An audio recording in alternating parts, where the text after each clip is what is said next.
आपका स्वागत है किस्से कविताएं में। आज सुनिए मुंशी प्रेमचंद की प्रसिद्ध कहानी जेल। मृदुला मैजिस्ट्रेट के इजलास से जनाने जेल में वापस आई तो उसका मुख प्रसन्न था। बरी हो जाने की गुलाबी आशा उसके कपोलों पर चमक रही थी। उसे देखते ही राजनीतिक कैदियों के एक गिरोह ने घेर लिया और पूछने लगी, कितने दिन की हुई? मृदुला ने विजयगर्व से कहा, मैंने तो साफ साफ कह दिया, मैंने धरना नहीं दिया। यो आप जबरदस्त है, जो फैसला चाहें करें। न मैंने किसी को रोका, न पकड़ा, न धक्का दिया, न किसी से आर्जुमिन्नत ही की। कोई ग्राहक मेरे सामने आया ही नहीं। हां, मैं दुकान पर खड़ी जरूर थी। वहां कई वॉलंटियर गिरफ्तार हो गए थे। जनता जमा हो गई थी। मैं भी खड़ी हो गई। बस थानेदार ने आकर मुझे पकड़ लिया। क्षमा देवी कुछ कानून जानती थी। बोली, मैजिस्ट्रेट पुलिस के बयान पर फैसला करेगा। मैं ऐसे कितने ही मुग्ध में देख चुकी। मृदुला ने प्रतिवाद किया, पुलिस वालों को मैंने ऐसा रगड़ा कि वह भी याद करेंगे। मैं मुकदमे की कार्रवाई में भाग न लेना चाहती थी, लेकिन जब मैंने उनके गवाहों को सरासर झूठ बोलते देखा तो मुझसे जब्त न हो सका। मैंने उनसे जिरह करनी शुरू की। मैंने भी इतने दिनों घास नहीं खोदी है, थोड़ा सा कानून जानती हूं। पुलिस ने समझा होगा, ये कुछ बोलेगी तो है नहीं, हम जो बयान चाहेंगे देंगे। जब मैंने जिरह शुरू की तो सब बगले झांकने लगे। मैंने तीनों गवाहों को झूठा साबित कर दिया। उस समय जाने कैसे मुझे चोट सूझती गई। मैजिस्ट्रेट ने थानेदार को 2-3 बार फटकार भी बताई। वो मेरे प्रश्नों का ऊल जलूल जवाब देता था तो मैजिस्ट्रेट बोल उठता था, वो जो कुछ पूछती है उसका जवाब दो, फजूल की बातें क्यों करते हो। तब मियां जी का मुंह जरा सा निकल आता था। मैंने सबों का मुंह बंद कर दिया। अभी साहब ने फैसला तो नहीं सुनाया, लेकिन मुझे विश्वास है बरी हो जाऊंगी। मैं जेल से नहीं डरती, लेकिन बेवकूफ भी नहीं बनना चाहती। वहां हमारे मंत्री जी भी थे और बहुत सी बहनें थी। सब यही कहती थी, तुम छूट जाओगी। महिलाएं उसे द्वेष भरी आंखों से देखती हुई चली गईं। उनमें किसी की मियाद साल भर की थी, किसी की 6 मास की। उन्होंने अदालत के सामने जबान ही न खोली थी। उनकी नीति में ये अधर्म से कम न था। मृदुला पुलिस से जिरह करके उनकी नजरों में गिर गई थी। सजा हो जाने पर उसका व्यवहार क्षम्य हो सकता था, लेकिन बरी हो जाने में तो उसका कुछ प्रायश्चित ही न था। दूर जाकर एक देवी ने कहा, इस तरह तो हम लोग भी छूट जाते। हमें तो ये दिखाना है, नौकरशाही से हमें न्याय की कोई आशा ही नहीं। दूसरी महिला बोली, ये तो क्षमा मांग लेने के बराबर है। गई तो थी धरना देने, नहीं दुकान पर जाने का काम ही क्या था। वॉलंटियर गिरफ्तार हुए थे आपकी बला से, आप वहां क्यों गई? मगर अब कहती है, मैं धरना देने गई ही नहीं। ये क्षमा मांगना हुआ साफ। तीसरी देवी मुंह बनाकर बोली, जेल में रहने के लिए बड़ा कलेजा चाहिए। उस वक्त तो वाहवा लूटने के लिए आ गई, अब रोना आ रहा है। ऐसी स्त्रियों को तो राष्ट्रीय कामों के नगीच ही न आना चाहिए। आंदोलन को बदनाम करने से क्या फायदा। केवल क्षमा देवी अब तक मृदुला के पास चिंता में डूबी खड़ी थी। उन्होंने एक उद्दंड व्याख्यान देने के अपराध में साल भर की सजा पाई थी। दूसरी जिले से 1 महीना हुआ यहां आई थी। अभी मियाद पूरी होने में 8 महीने बाकी थे। यहां की 15 कैदिनों में किसी से उनका दिल न मिलता था। जरा सी बातों के लिए उनका आपस में झगड़ना, बनाव सिंगार की चीजों के लिए लेडी वार्डरों की खुशामदे करना, घर वालों से मिलने के लिए व्यग्रता दिखलाना उसे पसंद न था। वही कुत्सा और कन्फुस्किया जेल के भीतर भी थी। वो आत्माभिमान जो उसके विचार में एक पॉलिटिकल कैदी में होना चाहिए, किसी में भी न था। क्षमा उन सबों से दूर रहती थी। उसके जाति प्रेम का वारा पार न था। इस रंग में पगी हुई थी, पर अन्य देवियां उसे घमंडिन समझती थी और उपेक्षा का जवाब उपेक्षा से देती थी। मृदुला को हिरासत में आए 8 दिन हुए थे। इतने ही दिनों में क्षमा को उससे विशेष स्नेह हो गया था। मृदुला में वो संकीर्णता और ईर्ष्या न थी, न निंदा करने की आदत, न श्रृंगार की धुन, न भद्दी दिल्लगी का शौक। उसके हृदय में करुणा थी, सेवा का भाव था, देश का अनुराग था। क्षमा ने सोचा था, इसके साथ 6 महीने आनंद से कट जाएंगे, लेकिन दुर्भाग्य यहां भी उसके पीछे पड़ा हुआ था। कल मृदुला यहां से चली जाएगी, वो फिर अकेली हो जाएगी। यहां ऐसा कौन है जिसके साथ घड़ी भर बैठकर अपना दुख दर्द सुनाएगी, देश चर्चा करेगी? यहां तो सभी के मिजाज आसमान पर है। मृदुला ने पूछा, तुम्हें तो अभी 8 महीने बाकी है बहन। क्षमा ने हसरत के साथ कहा, किसी न किसी तरह कट ही जाएंगे बहन, पर तुम्हारी याद बराबर सताती रहेगी। इसी एक सप्ताह के अंदर तुमने मुझ पर न जाने क्या जादू कर दिया। जब से तुम आई हो मुझे जेल जेल न मालूम होता था। कभी कभी मिलती रहना। मृदुला ने देखा क्षमा की आंखें डबडबाई हुई थी। ढाढ़स देती हुई बोली, जरूर मिलूंगी दीदी, मुझसे तो खुद न रहा जाएगा। भान को भी लाऊंगी। कहूंगी, चल तेरी मौसी आई है, तुझे बुला रही है। दौड़ा हुआ आएगा। अब तुमसे आज कहती हूं बहन, मुझे यहां किसी की याद थी तो भान की। बेचारा रोया करता होगा, मुझे देखकर रूठ जाएगा। तुम कहां चली गई? मुझे छोड़कर क्यों चली गई? जाओ, मैं तुमसे नहीं बोलता, तुम मेरे घर से निकल जाओ। बड़ा शैतान है बहन, क्षण भर निचला नहीं बैठता, सवेरे उठते ही गाता है, झन्ना ऊंता लय अमाला, छोलाज का मंदिर देल में है। जब एक झंडी कंधे पर रखकर कहता है, तालिचला पीनी हलाम है, तो देखते ही बनता है। बाप को तो कहता है, तुम गुलाम हो। वो एक अंग्रेजी कंपनी में बार बार इस्तीफा देने का विचार करके रह जाते हैं, लेकिन गुजब सर के लिए कोई उद्यम करना ही पड़ेगा। कैसे छोड़े? वो तो छोड़ बैठे होते। तुमसे सच कहती हूं, गुलामी से उन्हें घृणा है, लेकिन मैं ही समझाती रहती हूं। बेचारे कैसे दफ्तर जाते होंगे, कैसे भान को संभालते होंगे। सास जी के पास तो रहता ही नहीं। वो बेचारी बूढ़ी उसके साथ कहां कहां दौड़ें। चाहती है कि मेरी गोद में दबक कर बैठा रहे, और भान को गोद से चिढ़ है, अम्मा मुझ पर बहुत बिगड़ेंगी। बस यही डर लग रहा है। मुझे देखने एक बार भी नहीं आई। कल अदालत में बाबूजी मुझसे कहते थे, तुमसे बहुत खफा है। 3 दिन तक तो दाना पानी छोड़े रही। इस छोकरी ने कुल मर्जात डुबा दी, खानदान में दाग लगा दिया। कल मुही कुलच्छनी न जाने क्या क्या बकती रही। मैं उनकी बातों को बुरा नहीं मानती, पुराने जमाने की है। उन्हें कोई चाहे कि आकर हम लोगों में मिल जाए तो ये उसका अन्याय है। चलकर मनाना पड़ेगा। बड़ी मिन्नतों से मानेंगी। कल ही कथा होगी, देख लेना। ब्राह्मण खाएंगे, बिरादरी जमा होगी। जेल का प्रायश्चित तो करना ही पड़ेगा। तुम हमारे घर 2-4 दिन रहकर तब जाना बहन, मैं आकर तुम्हें ले जाऊंगी। क्षमा आनंद के इन प्रसंगों से वंचित है। वो विधवा है, अकेली है। जलियांवाला बाग में उसका सर्वस्व लुट चुका है। पति और पुत्र दोनों ही की आहुति जा चुकी है। अब कोई ऐसा नहीं जिसे वो अपना कह सके। अभी उसका हृदय इतना विशाल नहीं हुआ है कि प्राणी मात्र को अपना समझ सके। इन 10 वर्षों से उसका व्यथित हृदय जाति सेवा में धैर्य और शांति खोज रहा है। जिन कारणों ने उसके बसे हुए घर को उजाड़ दिया, उसकी गोद सूनी कर दी, उन कारणों का अंत करनुन को मिटाने में वो जी जान से लगी हुई थी। बड़े से बड़े बलिदान तो वो पहले ही कर चुकी थी। अब अपने हृदय के सिवाय उसके पास होम करने को और क्या रह गया था? औरों के लिए जाति सेवा सभ्यता का एक संस्कार हो या यशोपार्जन का एक साधन, क्षमा के लिए तो ये तपस्या थी, और वो नारीत्व की सारी शक्ति और श्रद्धा के साथ उसकी साधना में लगी हुई थी।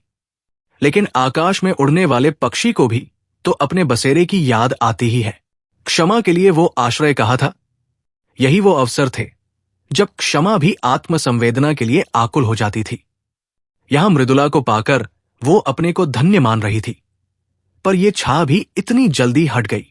क्षमा ने व्यथित कंठ से कहा, यहां से जाकर भूल जाओगी मृदुला। तुम्हारे लिए तो ये रेलगाड़ी का परिचय है, और मेरे लिए तुम्हारे वादे उसी परिचय के वादे हैं। कभी भेंट हो जाएगी तो या तो पहचानोगी ही नहीं, या जरा मुस्कुराकर नमस्ते करती हुई अपनी राह चली जाओगी। यही दुनिया का दस्तूर है। अपने रोने से छुट्टी ही नहीं मिलती। दूसरों के लिए कोई क्यों कर रोए? तुम्हारे लिए तो मैं कुछ नहीं थी, मेरे लिए तुम बहुत अच्छी थी। मगर अपने प्रियजनों में बैठकर कभी कभी इस अभागिनी को जरूर याद कर लिया करना। भिखारी के लिए चुटकी भर आटा ही बहुत है। दूसरे दिन मैजिस्ट्रेट ने फैसला सुना दिया। मृदुला बरी हो गई। संध्या समय वो सब बहनों से गले मिलकर रुक कर्रू लाकर चली गई, मानो मैके से विदा हुई हो। 3 महीने बीत गए, पर मृदुला एक बार भी ना आई और कैदियों से मिलने वाले आते रहते थे। किसी किसी के घर से खाने पीने की चीजें और सौगातें आ जाती थी।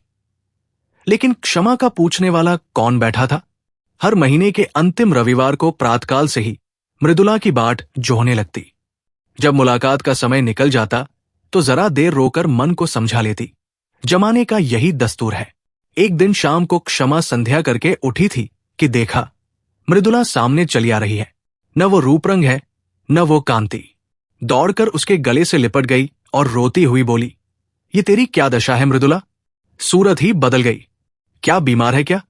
मृदुला की आंखों से आंसुओं की झड़ी लगी हुई थी। बोली, बीमार तो नहीं हूं बहन, विपत्ति से बिंधी हुई हूं। तुम मुझे खूब कोस रही होगी। उन सारी निठुराइयों का प्रायश्चित करने आई हूं और सब चिंताओं से मुक्त होकर आई हूं। क्षमा कांप उठी। अंतस्तल की गहराइयों से एक लहर सी उठती हुई जान पड़ी, जिसमें उनका अपना अतीत जीवन टूटी हुई नौकाओं की भांति उतराता हुआ दिखाई दिया। रुंधे हुए कंठ से बोली, कुशल तो है बहन? इतनी जल्दी तुम यहां फिर क्यों आ गई? अभी तो 3 महीने भी नहीं हुए। मृदुला मुस्कराई, पर उसकी मुस्कुराहट में रुदन छिपा हुआ था। फिर बोली, अब सब कुशल है बहन, सदा के लिए कुशल है। कोई चिंता ही नहीं रही। अब यहां जीवन पर्यंत रहने को तैयार हूं। तुम्हारे स्नेह और कृपा का मूल्य अब समझ रही हूं। उसने एक ठंडी सांस ली और सजल नेत्रों से बोली, तुम्हें बाहर की खबरें क्या मिली होंगी? परसों शहर में गोलियां चली। देहातों में आजकल संगीनों की नोक पर लगान वसूल किया जा रहा है। किसानों के पास रुपए हैं नहीं, दे तो कहां से दे। अनाज का भाव दिन दिन गिरता जाता है। 1.25 रुपए में मन भर गेहूं आता है। मेरी उम्र ही अभी क्या है। अम्मा जी भी कहती है कि अनाज इतना सस्ता कभी नहीं था। खेत की उपज से बीजों तक के दाम नहीं आते। मेहनत और सिंचाई इसके ऊपर। गरीब किसान लगान कहां से दे? उस पर सरकार का हुक्म है कि लगान कड़ाई के साथ वसूल किया जाए। किसान इस पर भी राजी है कि हमारी जमाजथा नीलाम कर लो, घर कुर्क कर लो, अपनी जमीन ले लो। मगर यहां तो अधिकारियों को अपनी कारगुजारी दिखाने की फिक्र पड़ी हुई है। वो चाहे प्रजा को चक्की में पीस ही क्यों न डाले, सरकार उन्हें मना न करेगी। मैंने सुना है कि वो उल्टे और सह देती है। सरकार को तो अपने कर से मतलब है। प्रजा मरे या जिए, उससे कोई प्रयोजन नहीं। अक्सर जमींदारों ने तो लगान वसूल करने से इनकार कर दिया है। अब पुलिस उनकी मदद पर भेजी गई है। भैरवगंज का सारा इलाका लूटा जा रहा है। मरता क्या न करता, किसान भी घर बार छोड़ छोड़कर भागे जा रहे हैं। एक किसान के घर में घुसकर कई कांस्टेबलों ने उसे पीटना शुरू किया। बेचारा बैठा मार खाता रहा। उसकी स्त्री से न रहा गया। शामत की मारी कांस्टेबलों को कुवचन कहने लगी। बस एक सिपाही ने उसे नंगा कर दिया। क्या कहूं बहन, कहते शर्म आती है। हमारे ही भाई इतनी निर्दयता करें, इससे ज्यादा दुख और लज्जा की और क्या बात होगी। किसान से जब्त न हुआ। कभी पेट भर गरीबों को खाने को तो मिलता नहीं। इस पर इतना कठोर परिश्रम, न देह में बल है न दिल में हिम्मत, पर मनुष्य का हृदय ही तो ठहरा। बेचारा बेदम पड़ा हुआ था। स्त्री का चिल्लाना सुनकर उठ बैठा और उस दुष्ट सिपाही को धक्का देकर जमीन पर गिरा दिया। फिर दोनों में कुश्तम कुश्ती होने लगी। एक किसान किसी पुलिस के आदमी के साथ इतनी बेअदबी करे, इसे भला वो कहीं बर्दाश्त कर सकती है। सब कांस्टेबलों ने गरीब को इतना मारा कि वो मर गया। क्षमा ने कहा, गांव के और लोग तमाशा देखते रहे होंगे। मृदुला तीव्र कंठ से बोली, बहन, प्रजा की तो हर तरह से मरण है। अगर 10-20 आदमी जमा हो जाते तो पुलिस कहती हमसे लड़ने आए हैं, डंडे चलाने शुरू करती, और अगर कोई आदमी क्रोध में आकर एक आध कंकड़ फेंक देता तो गोलियां चला देती। 10-20 आदमी भुन जाते, इसलिए लोग जमा नहीं होते। लेकिन जब वो किसान मर गया तो गांव वालों को तैश आ गया। लाठियां ले लेकर दौड़ पड़े और कांस्टेबलों को घेर लिया। संभव है 2-4 आदमियों ने लाठियां चलाई भी हों।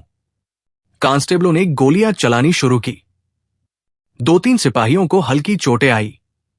उसके बदले में 12 आदमियों की जानें ले ली गई और कितनों ही के अंग भंग कर दिए गए। इन छोटे छोटे आदमियों को इसीलिए तो इतने अधिकार दिए गए हैं कि उनका दुरुपयोग करें। आधे गांव का कत्लेआम करके पुलिस विजय के नगाड़े बजाती हुई लौट गई। गांव वालों की फरियाद कौन सुनता? गरीब है, बेकस है, अपंग हैं। जितने आदमियों को चाहो मार डालो। अदालत और हाकिमों से तो उन्होंने न्याय की आशा करना ही छोड़ दिया। आखिर सरकार ही ने तो कांस्टेबलों को ये मुहिम सर करने के लिए भेजा था।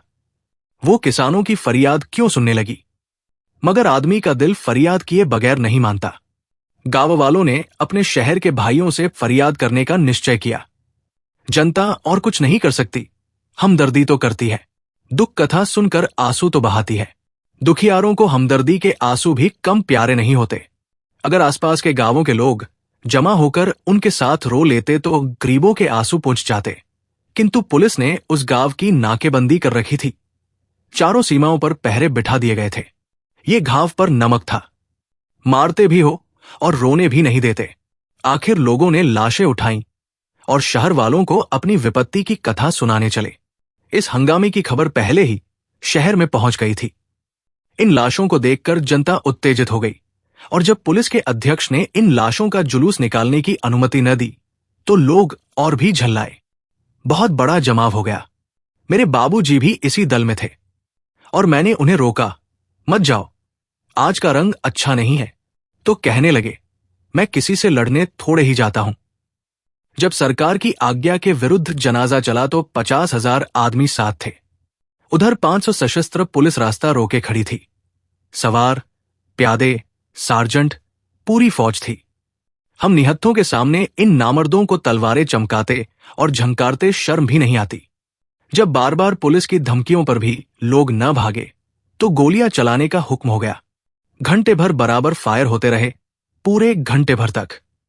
कितने मरे, कितने घायल हुए, कौन जानता है। मेरा मकान सड़क पर है। मैं छज्जे पर खड़ी दोनों हाथों से दिल थामे कांपती थी। पहली बार चलते ही भगदड़ पड़ गई। हजारों आदमी बदहवास भागे चले आ रहे थे। बहन, वो दृश्य अभी तक आंखों के सामने है। कितना भीषण, कितना रोमांचकारी और कितना लज्जास्पद।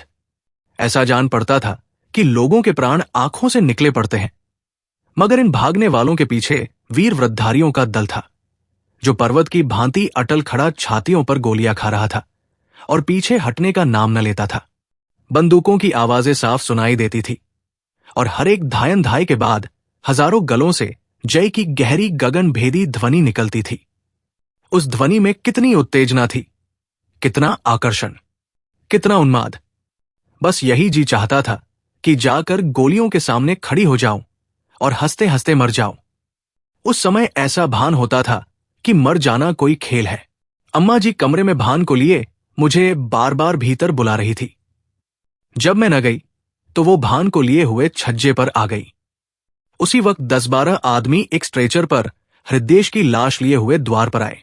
अम्मा की उन पर नजर पड़ी। समझ गई। मुझे तो सक्तासा हो गया।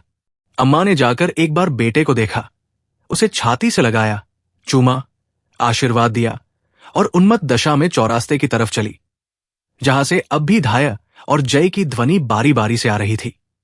मैं हतबुद्धि सी खड़ी कभी स्वामी की लाश को देखती थी, कभी अम्मा को। न कुछ बोली, न जगह से हिली, न रोई, न घबराई। मुझमें जैसे स्पंदन ही न था, चेतना जैसे लुप्त हो गई हो। क्षमा, तो क्या अम्मा भी गोलियों के स्थान पर पहुंच गई? मृदुला, हां, यही तो विचित्रता है बहन। बंदूक की आवाजें सुनकर कानों पर हाथ रख लेती थी, खून देखकर मूर्छित हो जाती थी। वही अम्मा वीर सत्याग्रहियों की सफों को चीरती हुई सामने खड़ी हो गई और एक ही क्षण में उनकी लाश भी जमीन पर गिर पड़ी। उनके गिरते ही योद्धाओं का धैर्य टूट गया, व्रत का बंधन टूट गया। सभी के सिरों पर खून सा सवार हो गया। निहत्थे थे, अशक्त थे, पर हर एक अपने अंदर अपार शक्ति का अनुभव कर रहा था। पुलिस पर धावा कर दिया। सिपाहियों ने इस बाढ़ को आते देखा तो होश जाते रहे, जाने लेकर भागे, मगर भागते हुए भी गोलियां चलाते जाते थे। भान छज्जे पर खड़ा था। न जाने किधर से एक गोली आकर उसकी छाती में लगी। मेरा लाल वहीं पर गिर पड़ा, सांस तक न ली, मगर मेरी आंखों में अब भी आंसू न थे। मैंने प्यारे भान को गोद में उठा लिया। उसकी छाती से खून के फव्वारे निकल रहे थे। मैंने उसे जो दूध पिलाया था, उसे वो खून से अदा कर रहा था। उसके खून से तर कपड़े पहने हुए मुझे वो नशा हो रहा था, जो शायद उसके विवाह में गुलाल से तर रेशमी कपड़े पहनकर भी न होता। लड़कपन, जवानी और मौत, तीनों मंजिलें एक ही हिचकी में तमाम हो गई। मैंने बेटे को बाप की गोद में लेटा दिया। इतने में कई स्वयंसेवक अम्मा जी को भी लाए। मालूम होता था लेटी हुई मुस्करा रही है, मुझे तो रोकती रहती थी और खुद इस तरह जाकर आग में कूद पड़ी मानो वो स्वर्ग का मार्ग हो। बेटे ही के लिए जीती थी, बेटे को अकेला कैसे छोड़ती। जब नदी के किनारे तीनों लाशें एक ही चिता में रखी गई, तब मेरा सकता टूटा, होश आया। एक बार जी में आया चिता में जा बैठूं। सारा कुनबा एक साथ ईश्वर के दरबार में जा पहुंचे। लेकिन फिर सोचा, तूने अभी ऐसा कौन काम किया है जिसका इतना ऊंचा पुरस्कार मिले। बहन, चिता की लपटों में मुझे ऐसा मालूम हो रहा था कि अम्मा जी सचमुच भान को गोद में लिए बैठी मुस्करा रही है और स्वामी जी खड़े मुझसे कह रहे हैं, तुम जाओ और निश्चिंत होकर काम करो। मुख पर कितना तेज था, रक्त और अग्नि ही में तो देवता बसते हैं। मैंने सिर उठाकर देखा, नदी के किनारे न जाने कितनी चिताएं जल रही थी। दूर से वो चितावली ऐसी मालूम होती थी मानो देवता ने भारत का भाग्य गढ़ने के लिए भट्ठियां जलाई हों। जब चिताएं राख हो गईं, तो हम लोग लौटे, लेकिन उस घर में जाने की हिम्मत न पड़ी। मेरे लिए अब वो घर घर न था। मेरा घर तो अब ये है जहां बैठी हूं, या फिर वही चिता। मैंने घर का द्वार भी नहीं खोला। महिला आश्रम में चली गई। कल की गोलियों में कांग्रेस कमेटी का सफाया हो गया था। ये संस्था बागी बना डाली गई थी। उसके दफ्तर पर पुलिस ने छापा मारा और उस पर अपना ताला डाल दिया। महिला आश्रम पर भी हमला हुआ, उस पर अपना ताला डाल दिया गया। हमने एक वृक्ष की छां में अपना नया दफ्तर बनाया और स्वच्छंदता के साथ काम करते रहे। यहां दीवारें हमें कैद न कर सकती थी। हम भी वायु के समान मुक्त थे। संध्या समय हमने एक जुलूस निकालने का फैसला किया। कल के रक्तपात की स्मृति, हर्ष और मुबारकबाद में जुलूस निकालना आवश्यक था। लोग कहते हैं जुलूस निकालने से क्या होता है। इससे यह सिद्ध होता है कि हम जीवित हैं, अटल हैं और मैदान से हटे नहीं हैं। हमें अपने हार न मानने वाले आत्माभिमान का प्रमाण देना था। हमें यह दिखाना था कि हम गोलियों और अत्याचार से भयभीत होकर अपने लक्ष्य से हटने वाले नहीं, और हम उस व्यवस्था का अंत करके रहेंगे जिसका आधार स्वार्थपरता और खून पर है। उधर पुलिस ने भी जुलूस को रोककर अपनी शक्ति और विजय का प्रमाण देना आवश्यक समझा। शायद जनता को धोखा हो गया हो कि कल की दुर्घटना ने नौकरशाही का नैतिक ज्ञान जागृत कर दिया है। इस धोखे को दूर करना उसने अपना कर्तव्य समझा। वो ये दिखा देना चाहती थी कि हम तुम्हारे ऊपर शासन करने आए हैं और शासन करेंगे। तुम्हारी खुशी या नाराजगी की हमें परवाह नहीं है। जुलूस निकालने की मनाही हो गई। जनता को चेतावनी दे दी गई कि खबरदार जुलूस में न आना, नहीं दुर्गति होगी। इसका जनता ने वो जवाब दिया जिसने अधिकारियों की आंखें खोल दी होंगी। संध्या समय 50,000 आदमी जमा हो गए। आज का नेतृत्व मुझे सौंपा गया था। मैं अपने हृदय में एक विचित्र बल और उत्साह का अनुभव कर रही थी। एक अबला स्त्री जिसे संसार का कुछ ज्ञान नहीं, जिसने कभी घर से बाहर पांव नहीं निकाला, आज अपने प्यारों के उत्सर्ग की बदौलत उस महान पद पर पहुंच गई थी जो बड़े बड़े अफसरों को भी, बड़े से बड़े महाराजा को भी प्राप्त नहीं। मैं इस समय जनता के हृदय पर राज कर रही थी। पुलिस अधिकारियों की इसीलिए गुलामी करती है कि उसे वेतन मिलता है।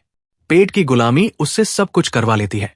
महाराजा का हुक्म लोग इसीलिए मानते हैं कि उससे उपकार की आशा या हानि का भय होता है। ये अपार जनसमूह क्या मुझसे किसी फायदे की आशा रखता था? उसे मुझसे किसी हानि का भय था? कदापि नहीं। फिर भी वो कड़े से कड़े हुक्म को मानने के लिए तैयार था। इसीलिए कि जनता मेरे बलिदानों का आदर करती थी, इसीलिए कि उनके दिलों में स्वाधीनता की जो तड़प थी, गुलामी की जंजीरों को तोड़ देने की जो बेचैनी थी, मैं उस तड़प और बेचैनी की सजीव मूर्ति समझी जा रही थी। निश्चित समय पर जुलूस ने प्रस्थान किया। उसी वक्त पुलिस ने मेरी गिरफ्तारी का वारंट दिखाया। वारंट देखते ही तुम्हारी याद आई। पहले तुम्हें मेरी जरूरत थी, अब मुझे तुम्हारी जरूरत है। उस वक्त तुम मेरी हमदर्दी की भूखी थी, अब मैं सहानुभूति की भिक्षा मांग रही हूं। मगर मुझमें अब लेशमात्र भी दुर्बलता नहीं है। मैं चिंताओं से मुक्त हूं। मैजिस्ट्रेट जो कठोर से कठोर दंड प्रदान करे, उसका स्वागत करूंगी। अब मैं पुलिस के किसी आक्षेप या असत्य आरोपण का प्रतिवाद न करूंगी, क्योंकि मैं जानती हूं मैं जेल के बाहर रहकर जो कुछ कर सकती हूं, जेल के अंदर रहकर उससे कहीं ज्यादा कर सकती हूं। जेल के बाहर भूलों की संभावना है, बहकने का भय है, समझौते का प्रलोभन है, स्पर्धा की चिंता है, जेल सम्मान और भक्ति की एक रेखा है जिसके भीतर शैतान कदम नहीं रख सकता। मैदान में जलता हुआ अलाव वायु में अपनी उष्णता को खो देता है, लेकिन इंजन में बंद होकर वही आग संचालक शक्ति का अखंड भंडार बन जाती है। ऐसी और कहानियों के लिए आप किससे कविताएं पेज को, चैनल को लाइक, फॉलो व सब्सक्राइब करें प्लीज। कोई त्रुटि हो या सुधार की सलाह हो तो अवश्य दें। धन्यवाद।